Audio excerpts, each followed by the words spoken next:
Today we're going to be installing the Razor Edge Fender Tuck kit for the KRX 1000 and 1004 seat. First step is going to be removing any fender flares you've got, just so we've got access. These here, just push pins, we're going to pull them out and move on. Once you get your fender flares off, we're going to pull these, the factory fender flares. If you have the mud package, these are pretty much the same. Push pin, and then these Allens here. After you get the factory fender flare removed, we're going to remove this 10 millimeter here, 10 millimeter here, and then two 12 millimeters here. And that's going to remove the inner structure to your fenders. All right, after getting that inner fender structure out, there is 6 push pins that hold the air box on, the frog skins. There's one here, here, here, and here. Once you remove that, you can pull the factory frog skin boxes off. Once you remove those 6 push pins, this air box is loose.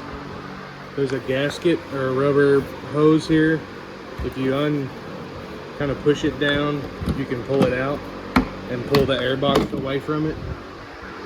And then you're left with this. All right, once you've got both air boxes off, you're going to remove the crossover piece here. There's a push pin here, one in the middle and one on the other side. If you have the Hyphonics subwoofer kit, you need to move that back so you can lift this off. All right, we're going to be flush cutting the end off of this all the way around. I like to use an oscillating tool. You can use a grinder, you can use a hot knife, but this seems to work the best for me. You're going to do this on both sides, this side and the other side. Right, once you've cut those, it should look something like this on both sides.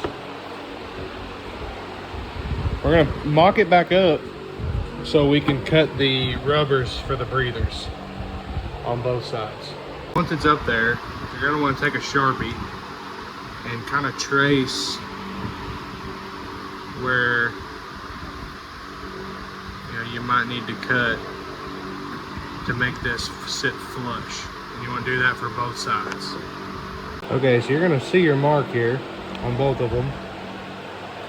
You're going to cut those as straight as you can. It's going to be hidden, so it's not a big deal, but we're going to cut this section off and then replace the section with the hose clamp back on the machine. I found just a good sharp pair of scissors will cut this pretty good if you don't have anything else. Once you get done, you should look something like that. Half-assed, decent straight cuts there. Same thing for this side.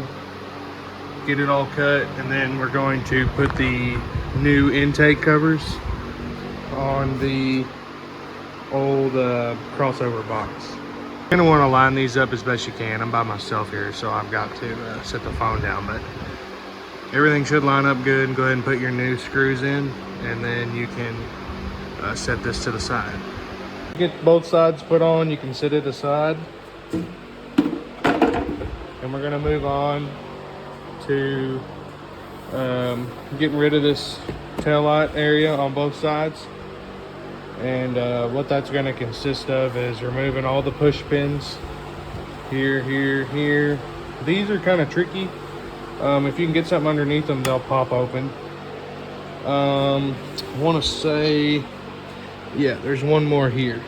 Okay, so we got the fender undone. We're gonna go ahead and get the tail light out of the way. Should be 4 10 millimeters, and squeeze this plug here. And then your tail light's undone. So go ahead and undo that on both sides. All right, so you've got your tail light bucket loose. Get you a piece of painter's tape and follow that body line there to use as a reference.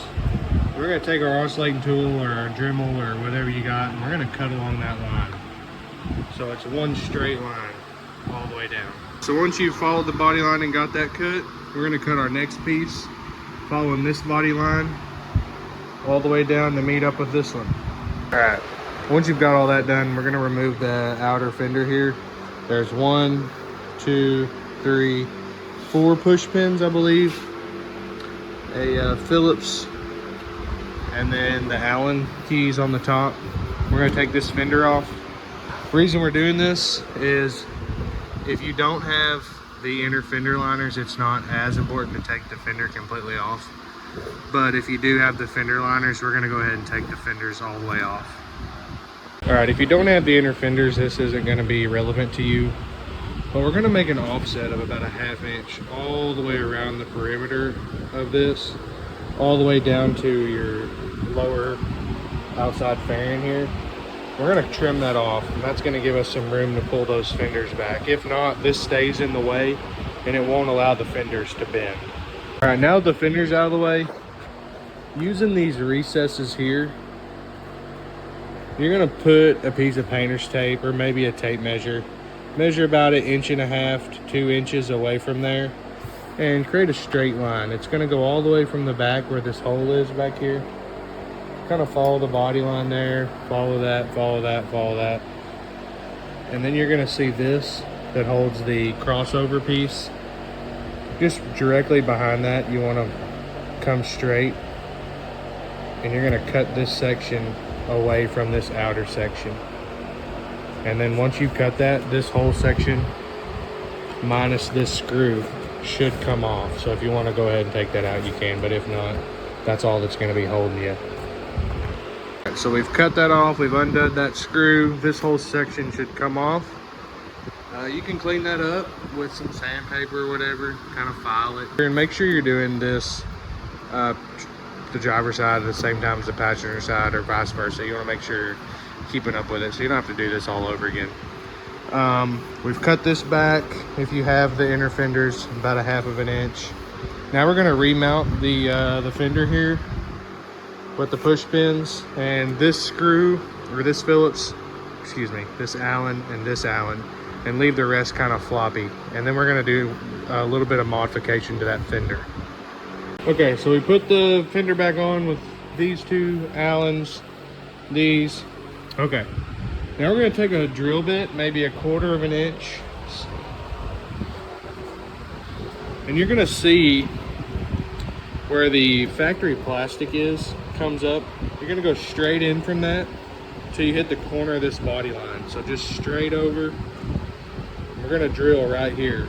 And once we've drilled that hole, we're going to take a pair of snips or your Dremel tool or your oscillating tool, and we're going to cut a triangle out approximately 1/4 inch over from that. Just make a triangle, and we're going to cut that wedge out and drill this hole. That's going to give this body line some relief when we fold the fender in. So we've cut this. Go ahead and put this Phillips back in here. This is what it should look like, something similar. Little relief here and then a cut. And this is going to allow that fender to move. Next, we're going to come back here, and you'll notice on this fender back here at the back, there's a point. We're going to measure up towards the front of the machine 1 3/4 inches. Once we get that measurement marked, we're going to come straight over with kind of this body line here. So we want it to be parallel, straight over. And we're going to follow this body line here straight back until we hit that line we just made. And that is the section that we're going to cut out. And I'll show you what that looks like before I cut it. Okay, so we measured up 1 3/4 inches from this point. This right here is going to be our cut line.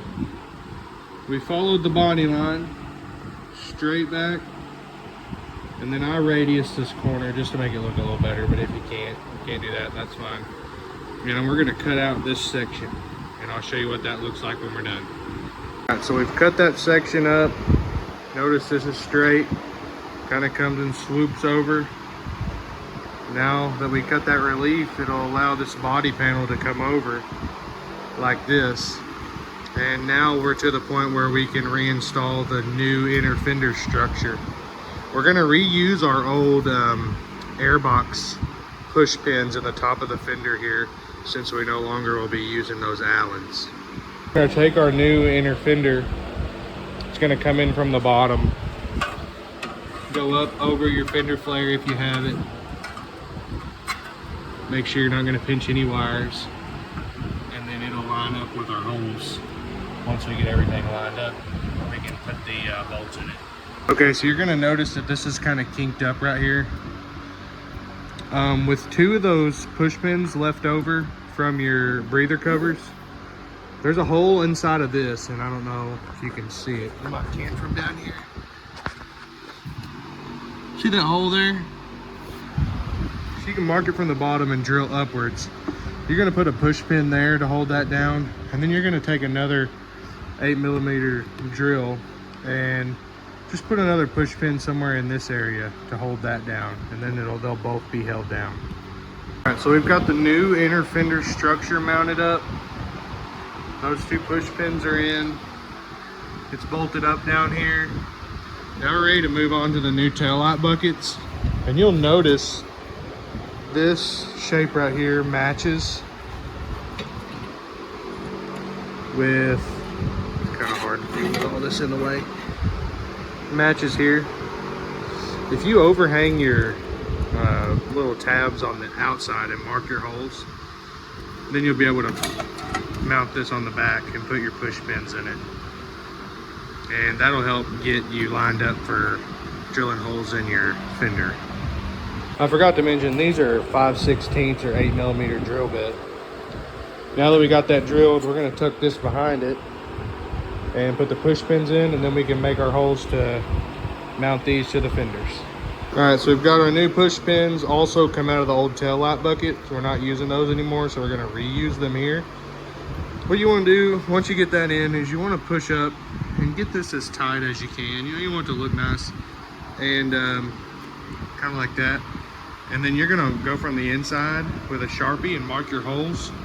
And once you've got those marked, you'll be able to pull the fender out and get a drill bit in there and drill your holes from the inside out, and then put your new push pins in, and then you're ready to install your tail lights.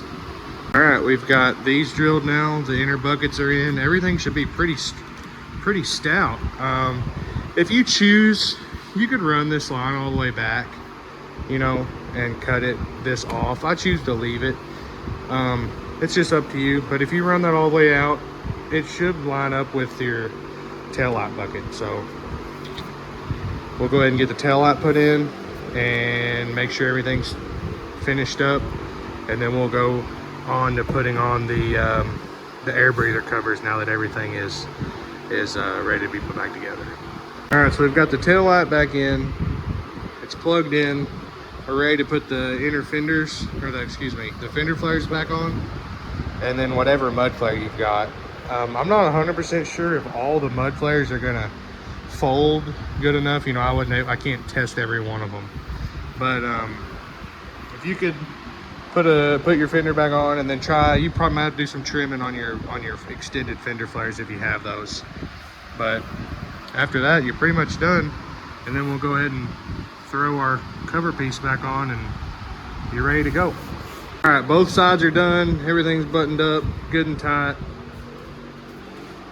We're going to install this crossover piece.